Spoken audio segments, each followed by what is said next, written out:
cô này nó cao máy mà trong hằng này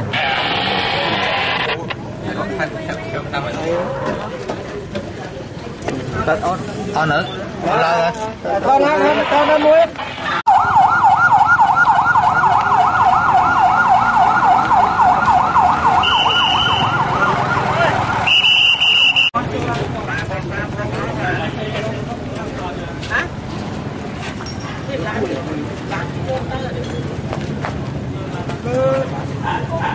đôi dây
chay vào lỗ Nga mới mà hay là nấu do mà hồi kia cho long nó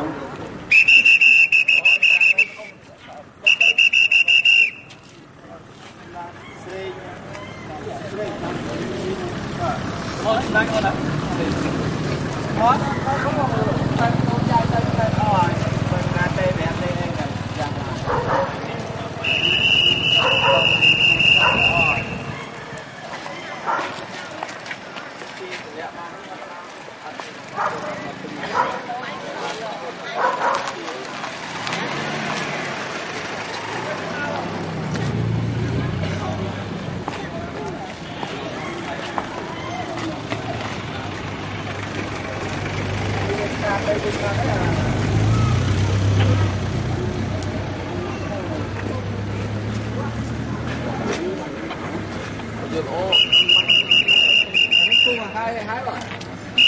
buông về hái ra đi lẽ hái trong cái mỡ nữa cái bài đây mình khá tới túi rồi cái đó nè giờ ăn hơi ai tiền thì mẹ mau với bán kia tiền đi luôn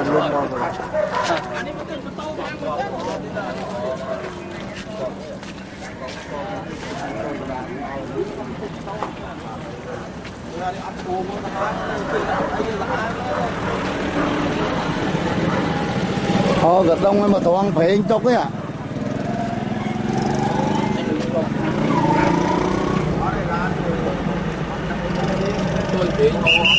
gật đông thoáng phải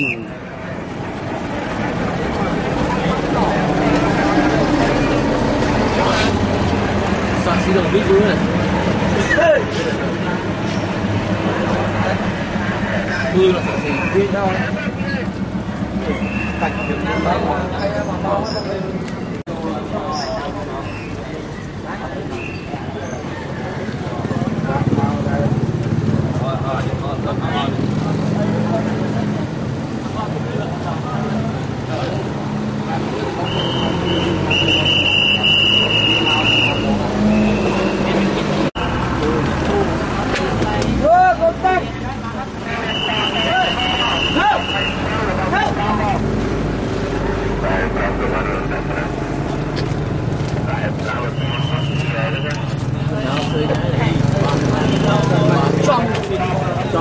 trong sắp đây trong lắng sắp ra con buông kịch chứ gì cho bắn gió mà tranh nhập chim quân chân đấy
ơi